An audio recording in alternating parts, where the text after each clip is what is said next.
Hello everyone on Speech 8, I'm Nicholas Orndine, and today I'll be presenting you my future career as a broadcast announcer. I chose this career because I thought in the realm of communications, I thought it was the most interesting and most appealing job for me because I've always thought that radio announcers or broadcasters were very persuasive characters, and I've always wanted to kind of etch into that area. I've also interviewing people. I've had some experience for other classes, and I'm able to hold conversations very well, and I think that I'll be able to find my kind of calling in that field. And that also leads into why I think I'm a good match for this, is because well, like I said, I'm able to hold conversations with people. I'm able to present my personality out there. In high school, I had a YouTube channel, and I would present content, and I was really into editing and making choices on whether or not what I wanted to push out and show to people and present. Number one is presenting, and I had a really fun time doing that. And put into the practical work field, I think radio and broadcast announcer is something that really fits that bill. And this whole broadcast announcer also extends to jobs like, for example, talk show hosts, like if you think of Conan or other stand-up comedians that have their own podcast, stuff like that, or Joe Rogan, there you go. So they really fit those bills, and I really enjoy that type of medium.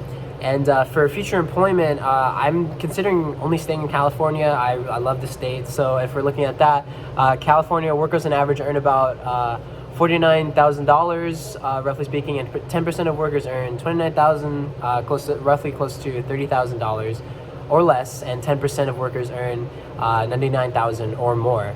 And given the current living wage in California, yes, the average individual wage for this career is very acceptable, and you have some cash left over, so that's pretty good to look at.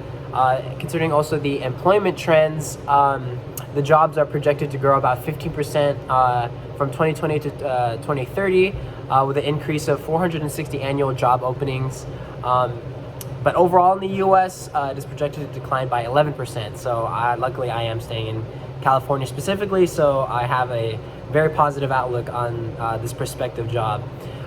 For things I would need to do, most of the things that I would need to most likely learn is probably organizational skills.